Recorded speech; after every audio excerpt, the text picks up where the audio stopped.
Bueno, buenos días para todos. Bienvenidos nuevamente a este evento de Reumacaribe. A los que están virtual, también les mando un fuerte saludo.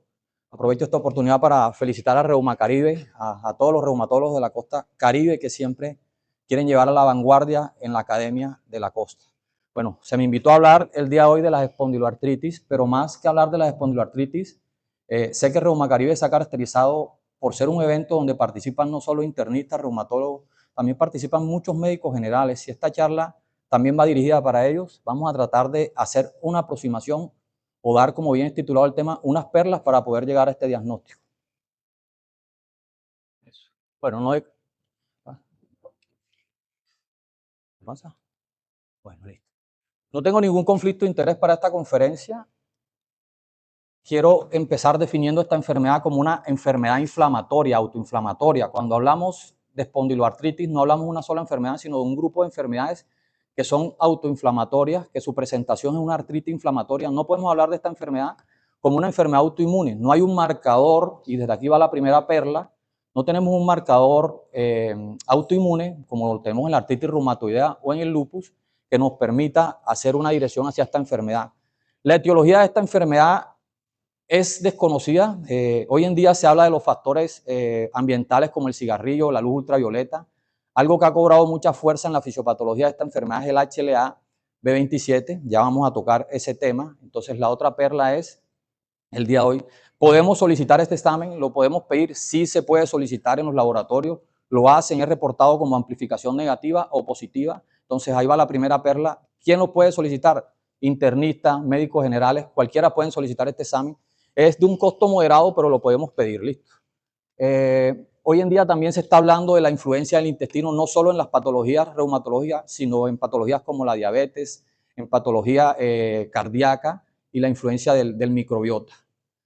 A su izquierda tenemos una imagen que nos muestra unas tantas de este grupo de enfermedades, la espondilitis anquilosante, que fue de las primeras que se habló, y que la característica va a estar dada por el dolor axial que termina creando una neoformación y fusionando las vértebras, llevando el hueso o el esqueleto axial a una anquilosis. Posteriormente tenemos los pacientes que cursan con dolores articulares, sea de características monoarticulares, oligoarticulares o poliarticulares y presentan enfermedades gastrointestinales o asociado a otras enfermedades como la psoriasis. Aquí van dos perlas más. Paciente con dolor articular que presente psoriasis, debemos pensar en la posibilidad de que esté cursando con un tipo de estas patologías. Lo mismo aquellos pacientes que tienen síntomas gastrointestinales, aquellos pacientes que consultan constantemente con el estreñimiento, con el dolor abdominal, la colitis idiopática, la colitis ulcerativa, podemos pensar en este tipo de patologías. La artritis reactiva posinfecciosa, si bien cuando leemos sobre la artritis reactiva o infecciosa, nos hablan de las infecciones geniturinarias o gastrointestinales. Hoy en día lo sabemos que el COVID-19, sabemos que la leptospira, que las hepatitis, que las amigdalitis, que cualquier tipo de infección posterior a los 16 días del evento puede desencadenar una artropatía o una espondiloartritis. Entonces, ahí ya llevan varias perlas. ¿Por qué les hablaba? La siguiente, por favor. Eso. Les estaba hablando de la teoría del HLA porque hoy en día es la que más cobra importancia en la fisiopatología de esta enfermedad. Entonces, esto es lo que ocurre. Pasa, porfa. Es lo que ocurre, pasa todo, porfa. Lo que ocurre de manera normal, no, ahí. De manera normal, el HLA o el antígeno leucocitario humano está clasificado en 3 clases. El que nos importa el día de hoy en la espondiloartritis es el HLA1. Lo que ocurre con este proceso fisiopatológico en condiciones normales, el HLA toma el péptido, lo degrada a través del protosoma, que es lo que estamos mirando acá, lo lleva a través de esta proteína transportadora, lo une al HLA en su cadena pesada y su beta-2 microglobulina, lo transporta por todo el retículo endoplasmático. Recordar, retículo endoplasmático, que eso va a ser muy importante para entender la fisiopatología de esta enfermedad. Lo lleva al aparato de Golgi, lo libera y lo presenta al linfocito CD8. Este es el que se encarga de desencadenar toda la respuesta inmunológica. Siguiente, por favor. Miren lo que les explicaba. Aquí sí ya nos metemos en la fisiopatología. Esto era lo que les explicaba. La anterior. Pasa por. Todo esto era lo que explicaba el proceso normal, viene, se une acá al HLA, es llevado a través del retículo endoplasmático y presenta un péptido, pero este péptido puede ser de características artritogénicas, puede activar la respuesta inmunológica y se desencadena la respuesta inflamatoria. Lo que más se sabe hoy en día de la fisiopatología es lo que está ocurriendo a su izquierda, todo esto. Ocurre que este HLA en su conformación hace un mal plegamiento de sus cadenas y pueden estar de características oligoméricas. Miren, no tiene la beta-2 microglobulina. Y esto lo que genera en el retículo endoplasmático es un estrés. En consecuencia, se liberan citoquinas proinflamatorias, que es lo que a la postre terminan llevando a la producción más de osteoclasto y la proliferación ósea y destrucción del hueso. A la izquierda de la imagen vemos otra forma de que se puede desencadenar esta enfermedad y es el complejo endosómico. Aquí también se conforma mal el HLA, miren. Entonces, esto va a ser reconocido por los receptores de los natural killers y activan los T-helper 17 que producen las interleuquinas 17. Al producir interleuquinas 17, terminan llegando otras células que producen otras citoquinas, como el TNF, que es importante en el tratamiento. En esta imagen, las flechas rojas hacen referencia a algunos de los tratamientos con los que contamos hoy en día para esta enfermedad. A la izquierda, en la imagen, vemos la estructura completa del HLA y vemos una serie de sitios donde al parecer ocurre todo esto que estamos explicando, toda esta parte donde está el mal plegamiento de las cadenas y la presentación del péptido. Siguiente, porfa.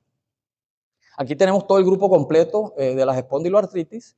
Las más importantes, las 4 primeras, y les coloco una perla con un semáforo en rojo, porque quiero hacer esta charla no solo para internistas, sino para médicos generales. Quiero que piensen en esta enfermedad, que lo que queda hoy es que piensen que cualquier persona puede tener esta enfermedad. Y mírenla el por qué. Siguiente, por favor. Míralo acá.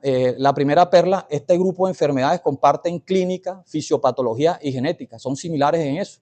Y los que le comentaba al inicio, que ya esta perla se dijo, los pacientes con psoriasis o enfermedad intestinal, la parte genética está muy relacionada. Entonces, pacientes con enfermedad gastrointestinal y psoriasis con dolor articular, debemos pensar en que este paciente puede tener algún tipo de espondiloartritis. Otra parte importante es que estas enfermedades pueden afectar el esqueleto axial, el esqueleto periférico y pueden ser de características radiográficas y no radiográficas. Eso también es importante porque muchas veces pedimos las radiografías y el paciente no evidencia nada en estas imágenes. Siguiente, por favor. Aquí les traigo todas las características, no me voy a tener mucho, entonces le pongo un ejemplo. Es un paciente menor de 45 años. El hombre tiene más peso en esta enfermedad que la mujer. La enfermedad le da más a los hombres que a las mujeres. Tiene manifestaciones, como le dije, axial y periférica, y otros signos que van a encontrar es la entensitis, que es el dolor o la inflamación en el sitio de inserción del tendón y del ligamento. También vamos a encontrar la dactilitis, que está dada por el dedo en salchicha. O sea, si encontramos un dedito por ahí en salchicha, debemos pensar en la posibilidad de que el paciente pueda tener una espondiloartritis. Es más común también que estos pacientes presenten manifestaciones extraarticulares. La más frecuente es la uveitis. Entonces, aquí va otra perla. Paciente que nos consulta, médico internista, médico general, con ojo rojo constante y comienza a presentar dolores articulares, por favor, pensar en que puede tener una espondiloartritis. Pacientes con agregación familiar, una buena historia clínica, generalmente un padre con espondiloartritis la transfiere a sus hijos, puede ser 1 o 2 hijos, inclusive encontramos generaciones completas con este tipo de enfermedad, entonces es muy importante. Miren, lo que les mencionaba del HLA, en la espondilitis anquilosante, él ocupa alrededor de un 90% en comparación con la psoriasis. Y siguiente, por favor. Miren esta imagen, esta es otra perla que le traigo el día de hoy. Yo creo de la mejor que vamos a dar el día de hoy, porque muchos de los dolores que nosotros vemos en la consulta empiezan así. Miren, tenemos un arbolito con factores genéticos como los hemos mencionado y sin ramas, sin clínica. Este arbolito no prospera la enfermedad, no desarrolla la enfermedad, pero arriba, al ladito, tenemos un árbol ya con varias ramas y arriba nos colocan el dolor mecánico. Mucho cuidado con esto. Muchos de los pacientes que ustedes ven en su consulta en el día a día, con resonancias, con radiografías que reportan espondiloartritis o espondiloartrosis, terminan convirtiéndose en espondiloartritis. ¿Qué tenemos el día de hoy para poder diferenciar un dolor mecánico o un dolor inflamatorio? Los tenemos a ustedes y con lo que vamos a seguir revisando sobre el dolor inflamatorio. Entonces, nuestro artículo toma la rama donde está el dolor inflamatorio y nos informa y nos dice, Edwin, perdón, ¿qué hiciste? ¿Sí? Bueno, toma la rama y nos habla del dolor inflamatorio. Si ese dolor inflamatorio puede tomar dos caminos, prosperar espondilitis o remitirse. Si el dolor prospera, puede haber una etapa preradiográfica en que la imagen no nos ayuda en absolutamente nada. Posteriormente, de la etapa preradiográfica se instaura la espondilitis con el compromiso de la articulación sacroiliaca solamente. Si esto avanza, se va a fusionar el esqueleto y vamos a encontrar a esos pacientes con síndrome de esquiador o el síndrome del paciente que no puede ver al sol o el síndrome de caña en bambú. Esto es lo que no queremos. Por eso es importante definir el dolor inflamatorio el día de hoy para no tratar de que esto se mezcle con el dolor mecánico que en el día a día hoy pasa. Siguiente, por favor. Y ya está pasando. Bueno, sí. Ahí tenemos los criterios de dolor inflamatorio articular. No voy a detener a definir, yo creo que esto en las 28avas sesiones de Reuma Caribe lo hemos venido viendo. Aquí quiero hablarles de un término que es insidioso. El dolor inflamatorio es insidioso, es un dolor que no invita al paciente a la consulta. El paciente no va inicialmente al médico general, no va al internista, no va al reumatólogo. El paciente va a la farmacia, compra sus AINES y se trata durante mucho tiempo. Y el daño prospera y se considera que es un dolor mecánico por todo ese tiempo. Llega al médico general y volvemos y el tratamiento sigue siendo AINES y el paciente prospera hasta que llega a lo que nos mostraba la rama. Entonces, ojo con ese término, insidioso, un paciente que esté constantemente en su consulta con dolor lumbar, por favor, desen la oportunidad de pensar en espondiloartritis, principalmente la espondilitis anquilosante. El paciente tiene otra característica, que es que este dolor lo despierta en la noche, lo despierta, tiene que estar acomodándose porque el dolor genera rigidez y el paciente termina con un mal despertar o un mal sueño. Entonces, preguntar por el sueño. El paciente tiene un sueño no reparador. El paciente tiene sueño no reparador en esta enfermedad. Y este dolor lumbar mejora con el ejercicio, no mejora con el reposo. Entonces, el paciente es claramente al afirmar que cuando está caminando, está haciendo cualquier tipo de ejercicio, no le molesta la columna. Siguiente, por favor.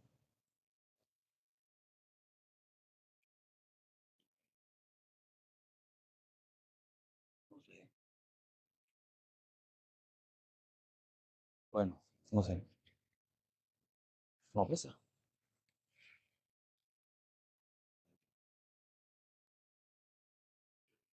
Bueno, después de esta imagen, hablamos un poco de los criterios de espondilitis anquilosante a través desde 1961, cuando se empezó con los criterios de Roma, pasando por los criterios de Nueva York y llegando a los criterios ASA. Esto es muy importante porque la academia ha tratado de avanzar y de adelantar el diagnóstico, de ser más prevención que diagnóstico en esta patología. Y bueno, lo que se evaluaba para este entonces era el dolor articular, la expansión torácica, evaluamos uno que otro examen imaginológico y aparece ASAS, la siguiente, por favor. Dale clic, clic todo. Aparece ASAS y nos dice, bueno, tenemos un paciente con dolor lumbar mayor de 3 meses, menor de 45 años, ¿qué hacemos? Pedimos una radiografía, pedimos el marcador genético, podemos hacer ambas y posterior a esto vamos a buscar todas las itis, artritis, entesitis, dactilitis, uveitis, vamos a ver si el paciente responde AINES y algo que es importante en esta imagen es la PCR. Al hablarles al comienzo le dije que esta era una enfermedad autoinflamatoria. Como autoinflamatoria, los reactantes de fase aguda, como la PCR y la BCG, tienden en un porcentaje a estar elevado, no en todo paciente. Siguiente, por favor. Bueno, perdón. Y en la periférica, cuando hay compromiso periférico, miren, evaluamos la artritis, la entesitis y la dactilitis y tomamos todos estos parámetros que hemos hablado el día de hoy. Siguiente, por favor. Esto es algo de lo mismo. Aquí me quiero detener en la respuesta a los AINES, la BCG, la PCR, y donde dice infecciones. Al comienzo les hablaba, le daba una perla sobre el tipo de infecciones. Cualquier infección, sea 15 días antes, un día de diarrea, puede a los 15, 20 días desencadenar dolor articular. Pensemos en que el paciente puede estar haciendo una espondiloartritis, en este caso una artritis reactiva o una artritis poinfecciosa. Siguiente, por favor. Esto es algo de lo mismo, es una imagen muy bonita donde nos localiza un poco de toda esta sintomatología, tanto articular como extraarticular, y nos habla, mire, lo que les mencionaba al comienzo. Si bien habla la literatura de uveitis, conjuntivitis, médico general, consulta diaria, abunda. Médico internista, consulta diaria, abunda. Conjuntivitis persistente, desen la oportunidad de mandar al paciente a valoración oftalmología y pensar en una espondiloartritis. Siguiente, por favor. Esto es algo de lo que vamos a ver. Vamos a ver gonoartrosis aguda. Ahí vemos un poco de la inflamación a nivel del cuádriceps. La entesis, la más frecuente es la del tendón de Aquiles, pero vuelvo y repito, el cuerpo está lleno de entesis, todos tenemos sitios de inserción de ligamentos y tendones, y cualquier parte del cuerpo puede ser atacada por este proceso. La dactilitis, nuestro dedo en salchicha, esto es muy típico, entonces yo creo que esto sí no lo pelan. Si hay una dactilitis, definitivamente debemos pensar en una espondiloartritis. Siguiente. La uveitis, ya lo mencionamos, desen la oportunidad también cuando tengan una uveitis de pedir un HLA-B27, les puede ayudar a direccionar el diagnóstico de espondiloartritis. Vemos la psoriasis, siguiente por favor. Si bien lo que vemos en la imagen de psoriasis es lo que nos enseña la literatura o lo que nos enseña la academia, no crean que esto es así. Busquen la psoriasis en el cuero cabelludo, detrás de las orejas, en la línea interglútea, alrededor del ombligo, a nivel de la zona inguinal, y pregunten por psoriasis. Nuestro paciente siente vergüenza, siente pena. Si no le preguntamos, no nos va a dar esta información de psoriasis. Créanme que es así. Siguiente. Los criterios Caspar, no me voy a detener, creo que viene la charla de Fernando y nos va a hablar un poco de artritis reumatoidea. Simplemente con 3 criterios tenemos una aproximación a psoriasis, y miren, claramente no son criterios diagnósticos, son criterios clasificatorios. Nos permiten englobar un grupo de pacientes en la posibilidad de que tengan este tipo de patología, artritis psoriásica. Factor reumatoideo nos los colocan acá, si bien nos dice que debe ser negativo, ya hoy sabemos que entre el 5 al 15% de los pacientes pueden tener factor reumatoideo positivo y estar frente a una artritis psoriásica. Siguiente. La artritis reactiva tiene 2 parámetros, la parte clínica en donde evaluamos las articulaciones, si el dolor es mono, olivo o poliarticular, generalmente es de característica asimétrica, y toda la parte del laboratorio que va dada no solo por la parte geniturinaria o gastrointestinal, como lo he venido hablando, sino por cualquier tipo de infección. Siguiente. Las escalas que nos permiten evaluar la actividad, estas las quise traer el día de hoy no como perlas, sino para explicarlo un poco en un flujograma que voy a mostrar más adelante. Entonces, el BASDAI nos permite evaluar la actividad. Siguiente, el ASDAS también nos permite evaluar la actividad. Siguiente. Aquí está lo que hacemos con el ASDAS, con el ASDAS. Hablamos de gran mejoría o una mejoría clínicamente importante y nos da unos valores. Siguiente. El tratamiento inicial de estos pacientes va a ser con AINES a las dosis máximas toleradas por el paciente. Posterior a esto, si no nos responde el paciente, podemos utilizar los fármacos modificadores de la enfermedad convencionales, como son el metrotesate, sulfasalacina, leflunomida. También tenemos una serie de biológicos que van dirigidos al TNF, a las interleuquinas 17. Hoy también se habla de los inhibidores de la fosfodiesterasa 4, la ciclosporina, entre otros, y los JAK kinasa. Siguiente. Bueno, mire, Grappa el año pasado nos dio este flujograma muy interesante. Nos habla acá de que dependiendo del dominio que esté afectado, así va a ser el tratamiento. Aquí simplemente me voy a ir a los dominios del compromiso gastrointestinal y la uveitis, donde el etanercept, uno de los biológicos que utilizamos en este tratamiento, no lo debemos dar. Sencillamente nos dice, no lo debemos dar porque vamos a empeorar el cuadro. En los demás, cuando estamos hablando de artritis, de dactilitis, de extensitis, y el compromiso sea hacia lo periférico. Tenemos todos estos medicamentos que les mencioné antes y podemos estar jugando en el día a día con ellos, tratando de buscar la remisión o la disminución de la sintomatología del paciente. Siguiente, por favor. Este flujograma, muy interesante. Entonces, tenemos un paciente con espondilitis anquilosante. ¿Qué hacemos inmediatamente? Terapia física. La terapia física es fundamental para evitar las secuelas de esta enfermedad en los pacientes. Vamos a tratar de insistirle al paciente sobre el abandono del cigarrillo y el ejercicio. Inicialmente, ¿qué hacemos nosotros? Vamos a darles AINES, vamos a esperar 2-4 semanas. Si no hay respuesta a estos AINES, vamos a darle un tratamiento como un anti-TNF. En este caso podría ser adalimumab, golimumab, cualquiera de los que tenemos. Si no hay mejoría, se vuelve y se revalora en base al ASDAS y al BATAI. Ahí, siguiente, por favor. En base al ASDAS o al BATAI, las escalas de actividad, miramos si tenemos que cambiar el TNF y buscamos qué patología está asociada. Si bien acá nos colocan en el compromiso ocular el infliximab, adalimumab, podemos utilizar todos, como ya los vimos, menos el etanercept. Si hay compromiso de artritis periférica, lo que podemos utilizar es un TNF con un DIMAR convencional, llámese metrotexate, leflunomida o sulfasalacina. Si el paciente persiste con actividad, lo podemos cambiar a un antiinterleuquina 17 como el secukinumab o isekizumab.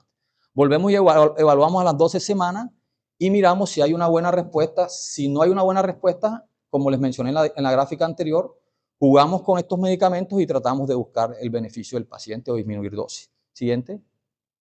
¿Qué tratamos de hacer nosotros desde hoy y con todas estas perlas? Todo lo que vemos en esta diapositiva.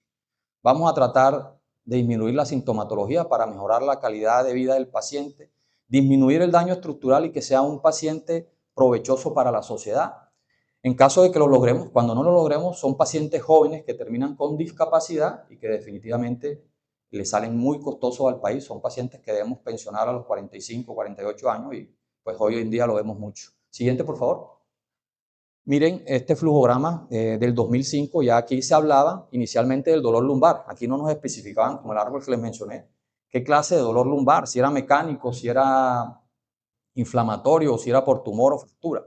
Y nos dicen, tiene menor de 45 años, más de 3 meses, piensa en dolor inflamatorio, una aplicación sencilla y de bajo costo, y con una sensibilidad buena para lo que nos permite hacer las maniobras, ¿no? Posteriormente nos dice, haz la evaluación imaginológica y nos buscamos la sacroileitis, esa ya es un poco más costosita, y posteriormente nos dice la parte genética, que también es sencilla. Con todo esto, ustedes lo pueden mandar a Reuma Caribe para que nosotros lo evaluemos. Siguiente. Y bueno, para concluir con estos dos apartados, son claros. Creo que aunque tengamos los criterios clasificatorios para una enfermedad, no quiere decir que esto nos pueda definir la enfermedad. Y lo contrario, el otro apartado, así no tengamos criterios de una enfermedad, podemos tener la enfermedad. Siguiente. Los dejo con esto. Son ustedes los dueños del diagnóstico, no somos nosotros. Son ustedes los dueños, desde el médico general, internista, son ustedes los dueños. El juicio suyo pesa más que cualquier criterio y cualquier perla que yo les haya ofrecido el día de hoy. Muchas gracias a todos. Gracias a Reuma Caribe por la invitación. Sí. Gracias.